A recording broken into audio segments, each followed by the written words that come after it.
बिस्मिल्लाहिर्रहमानिर्रहीम। लाखों करोड़ों दुरूदो सलाम मोहम्मद मुस्तफ़ा सल्लल्लाहु अलैहि वसल्लम और आले मोहम्मद पर। मैं हूं उमर तराज गोंदल। DGISPR की प्रेस कॉन्फ्रेंस हुई और उस प्रेस कॉन्फ्रेंस के मैंने सीधा सीधा निकात आपको पिछली वीडियो में डिटेल के साथ बताए। उसमें एक बड़ा अहम जो नुक्ता है, उन्होंने ये कहा कि फौज और हुकूमत में आइन के मुताबिक मौजूद गैर सियासी रिश्ते को सियासी रंग देना मुनासिब नहीं है। जाहिर है इसको सियासी रंग कौन दे रहा है? सियासी रंग हुकूमत दे रही है, जो ये बता रही है कि इस्टेब्लिशमेंट हमारे साथ है और इस्टेब्लिशमेंट हमारे साथ हो तो हमें किसी का डर नहीं है। तो लगता है हुकूमत की यहाँ पे सुबकी हुई है, हुकूमत को थोड़ी परेशानी का सामना करना पड़ा है। फिर मरियम नवाज साहिबा बार बार कोर्ट मार्शल की बातें करती हैं, अकाउंटेबिलिटी की बातें करती हैं, गिरफ्तारी की बातें करती हैं। तो आज ये सवाल हुआ, कामरान यूसुफ जो एक्सप्रेस ट्राइब्यूनल के हैं उन्होंने सवाल किया था और उन्होंने कहा कि फौज के अंदर एक कॉम्प्रिहेंसिव निजाम मौजूद है, ये अल्फाज थे उनके। और उन्होंने कहा कि फौज के निजाम में अफवाहों की बुनियाद के ऊपर महकमाना कार्रवाई नहीं होती। ये जाहिर है ये भी हुकूमत को जवाब मिला होगा कि अगर आपके पास कोई चीज है तो ले आए, ये अफवाहों, ये बयानात, ये तकरीरों, इससे बात नहीं बनेगी। अब ये प्रेस कॉन्फ्रेंस हो गई। इस प्रेस कॉन्फ्रेंस में दो सवाल इमरान खान से मुतालिक थे। एक साहब ने तो इस हद तक चले गए, उन्होंने कहा कि क्या इमरान खान सिक्योरिटी रिस्क बन चुके हैं?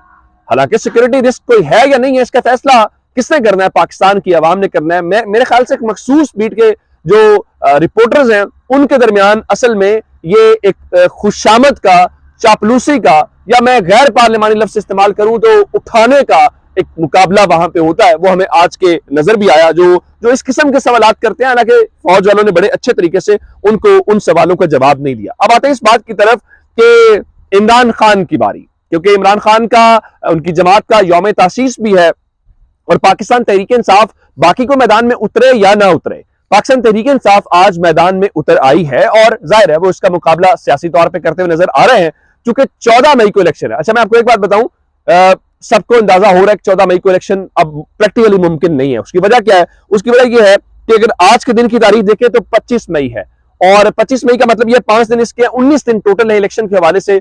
ना बैलेट पेपर्स छपे हैं, ना कुछ ऐसी छपाई हुई है, तो प्रैक्टिकली ये चीज होती नजर नहीं आ रही। और तहरीक इंसाफ वाले क्या कर रहे हैं कि उन्होंने, खान साहब ने कल के दिन तक, चूंकि आखिरी दिन है इंतखाबी निशान अलॉट होने का, तो उन्होंने टिकट्स के हवाले से थोड़ा वो अपना काम शुरू किया हुआ है और उनको अंदाजा ये चीजें आगे चलेंगी। लेकिन खान साहब ने आज अमली तौर पर करते हुए आज एक नया चैलेंज दिया, क्योंकि ये आज की प्रेस कॉन्फ्रेंस के बाद का है और वो जो मैंने आपको नुक्ता आपके सामने रखा जिसमें कहा जा रहा है कि उस आईनी रिश्ते को, गैर सियासी रिश्ते को सियासी रंग देना मुनासिब नहीं है। इमरान खान क्या कह रहे हैं? वो कहते हैं इन्हें कहता हूं, यानी हुकूमत को, इस्टेब्लिशमेंट तुम्हारे साथ खड़ी है, जो ये हुकूमत खुद तासुर देती है, जिसकी नफी आज DGISPR कर रहे थे। इलेक्शन लड़ो, जीत फिर भी हम जाएंगे। यानी इमरान खान बहुत वाज़ेह अंदाज में कहते हुए नजर आ रहे हैं कि आपने इलेक्शन लड़ना है तो इलेक्शन लड़े, इस्टेब्लिशमेंट के साथ होते हुए लड़े, लेकिन आप जीत नहीं पाएंगे। आगे चलते हैं।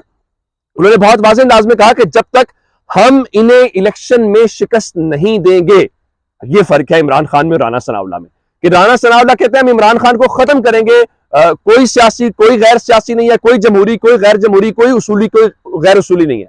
इमरान खान कह रहे हैं कि जब तक हम इन्हें इलेक्शन में शिकस्त नहीं देंगे, चूंकि आज DGISPR ने भी कहा कि आर्मी चीफ समझते हैं कि ताकत का सरचश्मा अवाम है, इमरान खान भी यही कह रहे हैं ताकत का सरचश्मा अवाम है, पाकिस्तान का दस्तूर भी कहता है ताकत का सरचश्मा अवाम है, तो जिसको अवाम शिकस्त दे दे उनका, इसके अलावा मुल्क आगे नहीं बढ़ सकता। इसके अलावा इमरान खान ने एक और बड़ी अहम बात की है, और वो क्या? वो कहते हैं कि ज़िमनी इलेक्शंस में अंपायर इनके साथ मिला हुआ था। अंपायर से कौन था? भाजपा थे। उनका ज़िमनी इलेक्शन में ये अंपायर मिलाकर भी खेले, फिर भी हार गए। उन्होंने कहा कि चैलेंज करता हूं, आओ मैदान में, इलेक्शन कराओ। ये है पाकिस्तान की कौम, पाकिस्तान की अवाम के ऊपर यकीन। अच्छा, उसके बाद वो क्या कहते हैं? कहते हैं ये कह रहे हैं कि जब तक इमरान खान रास्ते से हट नहीं जाता तो लेवल प्लेइंग फील्ड नहीं बनेगी। यानी ये खेलना कैसे चाहते हैं? वही बात, अंपायर्स को साथ मिलाना चाहते हैं, जो मुखालिफ खिलाड़ी है उसके हाथ में मारना चाहते हैं, उसको फ्रैक्चर करना चाहते हैं। ये तो कोई मुकाबला नहीं है ना। ये तो ऐसे ही है जैसे मैं ये कहूं कि मैं अकेला दौड़ना, रेस करवाना चाहता हूं और रेस भी मैं अकेला दौड़ना चाहता हूं, कोई मेरे और भी नहीं है और मैं वो रेस जीतना चाहता हूं। वो कोई रेस नहीं है, वो बुनियादी तौर पे मैच फिक्सिंग है और ये मैच फिक्सिंग करके खेलना चाहते हैं। अब जरा जो इमरान खान ने बातें की, सारा कुछ उसका जवाब हुकूमत की तरफ से आया और बड़ा इंटरेस्टिंग किस्म का जवाब है, मैं आपके सामने रखना चाहता हूं। राना सनाउल्लाह क्या कह रहे हैं? राना सनाउल्लाह ये कह रहे हैं कि हम इलेक्शन से नहीं भाग रहे, ये इनका प्रोपेगेंडा है, इलेक्शन का हमें कोई खौफ नहीं है। अच्छा, बहुत अच्छी बात है, मुझे ये समझ आ रही है, वो कह रहे हैं कि इलेक्शन से हम नहीं भाग रहे, ये इलेक्शन ही बड़ा जालिम है, वो हमसे भाग रहा है, वो हमारे करीब नहीं आ रहा। तो ज़ाहिरन तो यही वजह है, वरना पूरे मुल्क को पता है, जब आप ये कहते हैं हमने पैसे नहीं करवाने, जब आप कहते हैं कि हमने सिक्योरिटी नहीं देनी, जब आप कहते हैं कि इलेक्शन करवा के दिखाओ, तो फिर इलेक्शन से भागना और क्या होता है? फिर ये है कि राना सनाउल्लाह फैसलाबाद की सड़कों के ऊपर कोई वो सड़क के ऊपर वो कोई छलांगे लगा के बताएंगे जी हम इलेक्शन से भाग रहे हैं। इलेक्शन से भागना यही होता है जो इमरान खान ने सारी बातें की है। और अंदाजा इस बात से कीजिए कि सूरत हाल किस किस्म की इनके हाथ में नजर आ रही है कि वो जिस बुनियाद के ऊपर ये कह रहे थे कि जनाब वो हमने मर्दमशुमारी नहीं होगी तो मर्दमशुमारी की बुनियाद के ऊपर इलेक्शन करवाएंगे, तो मर्दमशुमारी देखना ये बड़ा जुल्म है कि पुराना हल्का बंदियों के ऊपर पंजाब और खैबर पख्तूनख्वा में इलेक्शन हो जाए, फिर सिंध और बलोचिस्तान में नई हल्का बंदियों के ऊपर हो, तो मर्दमशुमारी करवाना चाहते हैं। जरा खबर सुन लीजिए, खबर इनके पसंदीदा चैनल की है जिससे आपको मर्दमशुमारी की हतमी तारीख में चौथी बार, पहली बार नहीं है, गैर मामूली हालात नहीं है, चौथी बार तोसी कर दी गई है। आप चौथी बार क्या, आप पांचवी छठी 10वीं बार भी शायद करें तो क्या मुल्क इंतजार किया जाए। आज तो DGISPR ने यह भी कह दिया मुल्क में कोई नो गो एरिया नहीं है। चले, वो हमें कच्चे का बताया जाता था, हमें खैबर पख्तूनख्वा के मुख्तलिफ इलाकों का बताया जाता था। इसका मतलब यह है कि अल्लाह का शुक्र यह है कि पाकिस्तान में हालात बिल्कुल नॉर्मलाइज हैं, हमारी सिक्योरिटी फोर्सेस को हर जगह के ऊपर एक्सेस है। और अब मर्दमशुमारी वाला जहां तक बहाना है, तो इदारा शुमारियात ने मर्दमशुमारी की हतमी तारीख में चौथी बार तोसी की है, 5 दिन बढ़ाकर 30 अप्रैल तक कर दी गई है। अब देख लेते हैं, इस बार तो डिजिटल मर्दमशुमारी हो रही है, तो डिजिटल मर्दमशुमारी के अंदर क्या कुछ होता है। अब आते हैं इस बात के ऊपर कि ये मर्दमशुमारी ऐसी मर्दमशुमारी है कि हुकूमत के अपने जो लोग हैं वो इसमें जो कुछ काम कर रहे हैं वो भी इसके ऊपर खुश नहीं है। मैं आपको मिसाल देना चाहता हूं कि MKM पाकिस्तान जो है वो 4.5 साल के बाद बिल आखिर हुकूमत से अलग होने लगी है। और जो मैं आपको बता रहा हूं, इस्तीफों की लाइन लग गई है। मैंने आपको दिन में आज बता दिया था कि राब्ता कमेटी का एक हंगामी इजलास कराची में बुला लिया गया है। राब्ता कमेटी के उस इजलास के बाद फैसला यह किया गया है कि जनाब मर्दमशुमारी के ऊपर MKM के शदीद तहफ़्फ़ुज़ात हैं और उन्होंने मर्दमशुमारी के नताइज तस्लीम न करने और एहतजाज का हर मुमकिन ऑप्शन इस्तेमाल करने पर गौर किया है। और राब्ता कमेटी ने वफाकी हुकूमत से सख्त एहतजाज का मशवरा करते हुए पार्लियामेंटेरियन से मुशावरत के बाद यह फैसला कर लिया है कि हम इस वक्त हुकूमत से अलग होने जा रहे हैं। और 7 उनके अरकान असेंबली हैं, उन 7 अरकान असेंबली से MKM वालों ने इस्तीफे ले लिए हैं। अभी पार्टी अपनी सतह पर इस्तीफे ले रही है, आगे जमा करवाना अलग बात है। लेकिन मैं आपको फिर बता रहा हूं, MKM इस्तीफे ले जरूर रही है लेकिन ये इस्तीफे आगे देगी नहीं, जो मेरा ख्याल है। अब उसकी क्या वजूहात है? उसकी वजूहात ये है कि MKM की चाबी MKM के पास नहीं है। जिनके पास चाबी है वो बेशक जो मर्जी कहते रहे कि हमारा इससे ये खुद फैसला कर रहा है, वो भी खुद फैसला कर रहा है, कोई हमारा ताल्लुक नहीं है। लेकिन उसके बावजूद मैं आपको बताना ये चाहता हूं कि MKM इस हुकूमत से इस्तीफा नहीं देगी। उसकी वजह क्या है? जिस तरह मछली पानी के बगैर नहीं रह सकती, MKM, फजलुर रहमान, ये सारे लोग हुकूमत के बगैर नहीं रह सकते।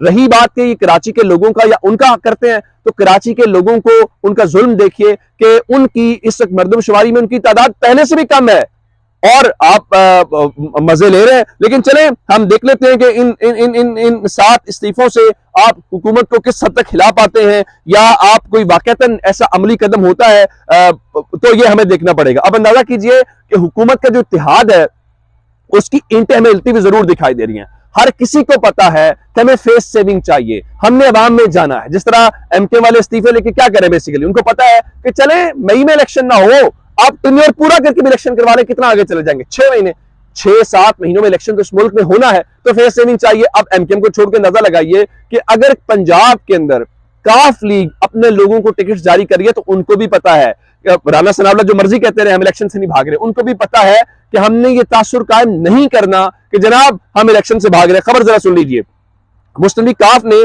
पंजाब के उम्मीदवारों को पार्टी टिकट जारी कर दिए। अब ये अलग बात है, वो मैं लतीफे वाली बात है जिसे आपको समझ आ जाएगी। वो कहते हैं कि अगर आप कोल्ड ड्रिंक बड़ी बोतल 1.5 लीटर की मंगवा लें किसी भी ब्रांड की, तो उनके तमाम टिकट होल्डर पी लें उसमें से एक गिलास, तो भी उसमें से कोई गिलास एक आधा बच जाएगा। इतना ही काफ लीग जो है वो टिकट दे पाएगी। लेकिन चले हम उसको छोड़ देते हैं, MKM की भी तो 7 ही सीटें हैं। लेकिन क्या है कि मुस्लिम लीग काफ कम से कम मैदान में तो आ रही है। चोरी सर्वर के जरिए बताया गया जी, पार्टी टिकट चीफ ऑर्गेनाइजर चोरी सर्वर और चोरी शाफिर हुसैन के हुक्म पे जारी किए गए हैं। और चोरी सर्वर ने कहा कि 2,500 अरब रुपए का तरक्याती बजट इस्तेमाल किया जाता तो ये हाल ना होता। चोरी शुजात पे कोई उंगली नहीं उठा सकता। बिल्कुल ठीक है, हम उस पर नहीं जाते।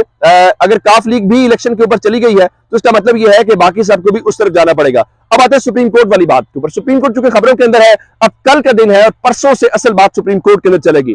सुप्रीम कोर्ट के मुख्तलिफ जजेस के अकाउंट्स बनाए जाते हैं, उन अकाउंट से प्रेस कॉन्फ्रेंसेस होती, प्रेस रिलीजेस जाली किस्म की बनाई जाती हैं, स्टेटमेंट्स दी जाती हैं। तो जाहिर है अब सुप्रीम कोर्ट का कोई जज क्यों ट्विटर इस्तेमाल करेगा, सुप्रीम कोर्ट का कोई जज क्यों फेसबुक इस्तेमाल करेगा। तो जस्टिस सरदार तारिक मसूद जो सीनियर इस वक्त जज भी हैं, उनके नाम से एक जाली ट्विटर अकाउंट चलाया जा रहा था, जिसके ऊपर सुप्रीम कोर्ट के तर्जुमान का बयान आया है कि जस्टिस सरदार तारिक मसूद के नाम से एक जाली ट्विटर अकाउंट सोशल मीडिया पर चलाया जा रहा है। मौजूद जज कोई ट्विटर अकाउंट या दीगर सोशल मीडिया इस्तेमाल नहीं कर रहे। FIA को जाली अकाउंट के खिलाफ कार्रवाई का कह दिया गया है। तो ये चीजें तो हमारे पास हो रही हैं, लेकिन मैं आपको एक और जो खबर इस वक्त देना चाहता हूं वो सुप्रीम कोर्ट और जजेस से मुतालिक है। खबर यह है कि हुकूमत कौमी असम्बली के इजलास के अंदर एक बड़ा काम करने जा रही है। जिस तरह खबर आई थी कि हुकूमत शहबाज शरीफ ये चाहते हैं कि वो इत्तेमाद का वोट लें और इत्तेमाद का वोट लेने के बाद वो एग्जीक्यूटिव ऑर्डर वाली जो पावर्स हैं उनको इस्तेमाल करना चाहते हैं। अब हुकूमत के और उनके जो इत्तेहादी हैं उनका इजलास तो कल शाम 7 बजे है, लेकिन आज कुछ राब्ते, कुछ मुशावरत, कुछ मुलाकातें वीडियो लिंक के ऊपर हुई हैं और उसके अंदर हुकूमत और अपोजिशन के मुज़ाकरात के अंदर कोई पॉजिटिविटी नजर नहीं आ रही। अब आप कहेंगे ये क्यों? उसकी वजह यह है कि नवाज शरीफ और जो फजलुर रहमान हैं वो इंतहाई कदम उठाने को तैयार है। वो इंतहाई कदम क्या है मैं आपको बता देता हूं। वो इंतहाई कदम यह है कि अदलिया की चंद शख्सियात क्या 8 जजेस, सुप्रीम कोर्ट के 8 जजेस के खिलाफ वो एग्जीक्यूटिव ऑर्डर के जरिए कार्रवाई करना चाहते हैं, उनको घर भेजना चाहते हैं। अब ये अलग बात है कि तमाशा लगने से हुकूमत टिक नहीं पाएगी, लेकिन बहरहाल वो ये काम करना चाहते हैं। और इसमें कौन कौन सर फहरिस्त है?